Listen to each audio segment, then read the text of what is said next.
Hello. My name is Maruf Chafram.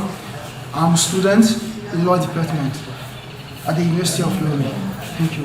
And I'm a member of UNESCO of the University of Lomé. Thank you. Bonsoir, je m'appelle Eric Alpadé. J'ai 19 ans, je suis danseuse au club UNESCO et chargée des matériels de la troupe. Bonsoir, moi c'est Boamé Sylvie, étudiante en biologie, physiologie et animale. J'ai 20 ans, je suis danseuse au club UNESCO. Bonsoir, moi c'est Galessa, étudiante juriste. Je suis au club UNESCO, je suis danseuse, j'ai 22 ans. Bonsoir, moi c'est Simoti Ida, je suis étudiante en mathématiques à l'université de Lomé. J'ai 19 ans, je suis danseuse au club UNESCO et je suis la directrice adjointe, directrice au tour adjointe. Merci.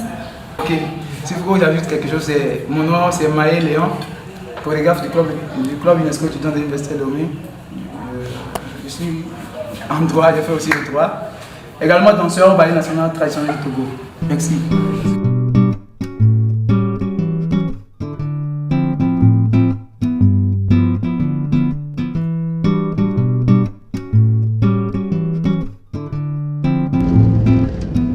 Notre objectif est d'amener les jeunes Togolais et Allemands de l'État de Mecklembourg-Vorpommern à réaliser ensemble des projets culturels et artistiques. Nous voulons nous orienter thématiquement par rapport aux objectifs du programme de développement durable à l'horizon 2030 dénommé Agenda 2030.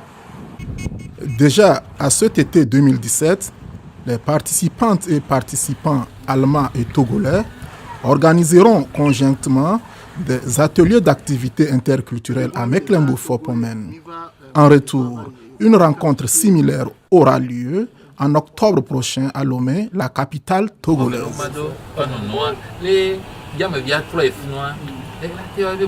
Nous avons à cet effet visité la région et ses alentours et cherché des endroits où seront réalisées les différentes activités du projet. Notre rencontre avec les jeunes et leurs parents a été une réussite.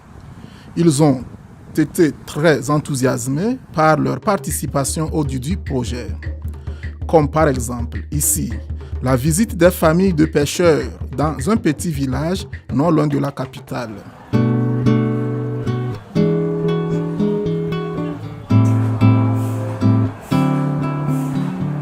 Nous avons également visité différents sites d'hébergement pour nos jeunes participants et d'autres lieux pouvant leur servir de cadre de travail, comme ici, cette grande et très ancienne imprimerie.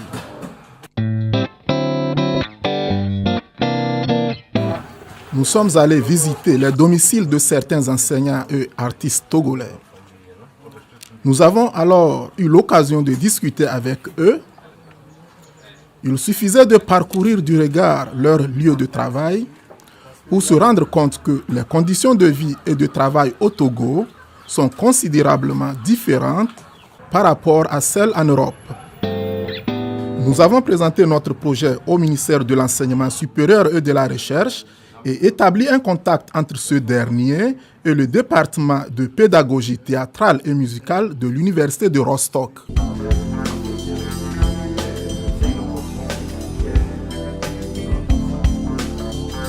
Prendre les contacts et pouvoir expliquer.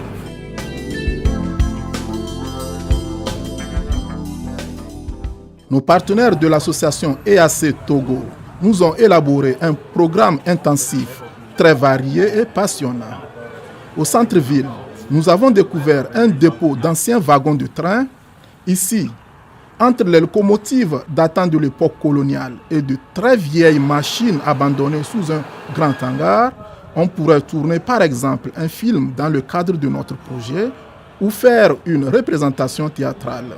Nous remercions très cordialement les Indiens et leurs collaborateurs togolais de la société Togo Rail qui nous ont rendu possible la visite de ce site. Ici, chez deux jeunes réalisateurs togolais, nous avons été persuadés de la créativité de petites scènes de films togolais et ceci malgré les équipements techniques quelque peu modernes.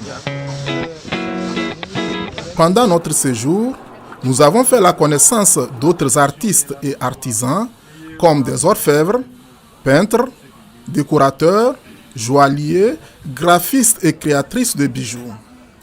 À l'avenir, nous voudrions travailler ensemble en étroite collaboration dans le cadre de la formation culturelle internationale des jeunes.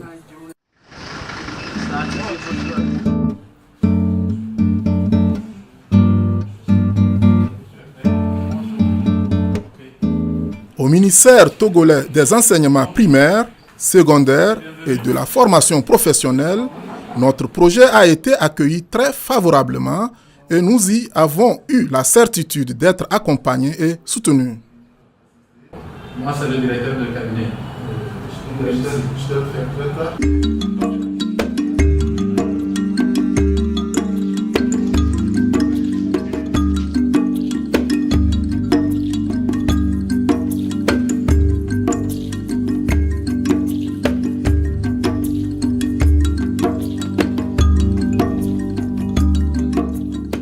Nous voyons ici quelques jeunes très motivés. Ils ont tous manifesté leur adhésion au projet d'échange interculturel. Étant donné que le nombre de participants est limité, il était alors très difficile pour nous de constituer une équipe plus ou moins représentative des différentes ethnies et régions du pays. Cette tâche compliquée a été enfin accomplie par nos partenaires de l'EAC.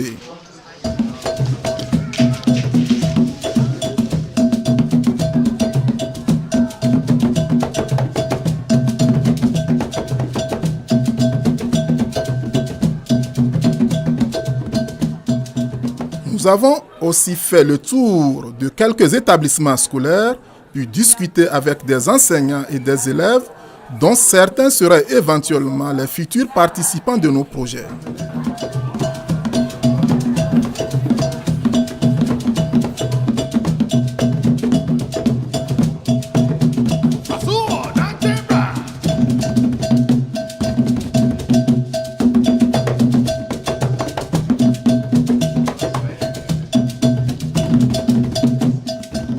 Vraiment, l'union fait la force.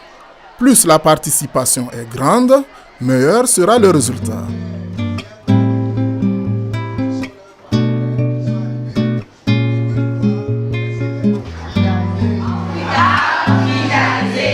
Au ministère de la Culture et de la Communication, c'était la même ferveur.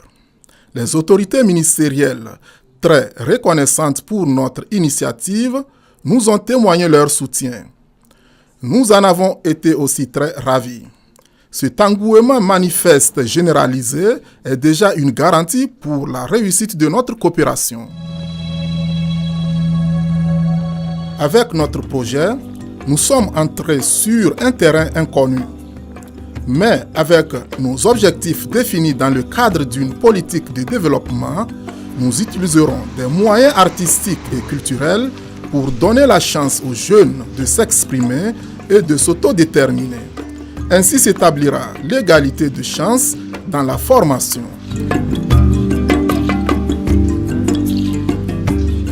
Nous sommes très impatients, tout comme nos amis togolais qui ont exprimé beaucoup de souhaits et manifesté une grande attente. Même s'il n'est pas toujours facile de donner davantage de poids aux activités internationales, nous ne nous laissons pas du tout décourager. Nous avons commencé. Nous poursuivons avec l'espoir d'avoir d'autres partenaires les années à venir, en Allemagne et au Togo. On y va!